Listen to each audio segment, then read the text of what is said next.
वैदिक ज्योतिषानुसार 3 फेब्रुवारी 2026 रोजी दशांक योग. वैदिक पंचांगानुसार ग्रह वेळोवेळी गोचर करत असताना परस्परांमध्ये विशिष्ट कोनात्मक संबंध निर्माण करतात.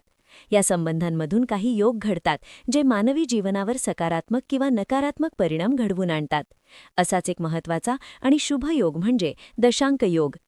ज्योतिषशास्त्रानुसार 3 फेब्रुवारी 2026 रोजी बुध आणि शनी ग्रहांमध्ये 36 अंशांची कोनात्मक स्थिती निर्माण होणार आहे. बुध ग्रह कुंभ राशीत तर शनी ग्रह मीन राशीत असताना हा दशांक योग तयार होईल. हा योग मुख्यतः बुद्धिमत्ता, नियोजन, शिस्त, व्यवहार ज्ञान आणि दीर्घकालीन आर्थिक स्थैर्य यांचा सूचक मानला जातो. या योगाचा प्रभाव काही राशींवर विशेष अनुकूल राहण्याची शक्यता असून उत्पन्न वाढ, नोकरी व्यवसायात प्रगती, गुंतवणुकीत लाभ आणि आत्मविश्वासात वाढ असे सकारात्मक परिणाम दिसून येऊ शकतात. मकर राशी.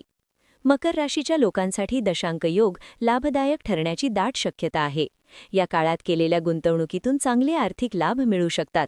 तुमच्या साहस, धाडस आणि निर्णय क्षमतेत वाढ होईल. नोकरी करणाऱ्यांना नवीन संधी मिळू शकतात, तर व्यावसायिकांसाठी नवीन करार किंवा विस्ताराचे योग दिसून येतात.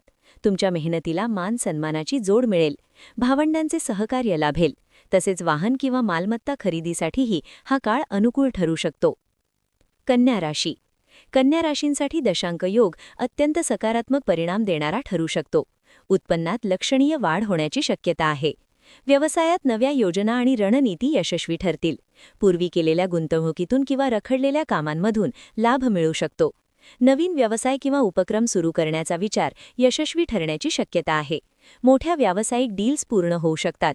विद्यार्थ्यांसाठी हा काळ अभ्यास, परीक्षा आणि शैक्षणिक यशासाठी अनुकूल असून दीर्घकाळ प्रलंबित असलेल्या इच्छा पूर्ण होण्याची शक्यता आहे.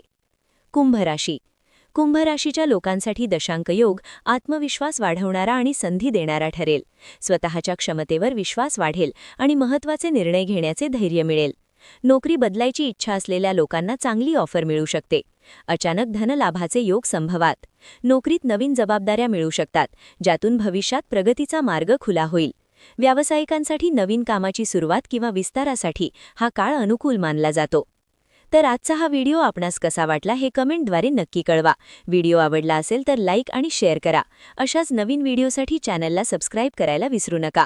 धन्यवाद. श्री स्वामी समर्थ.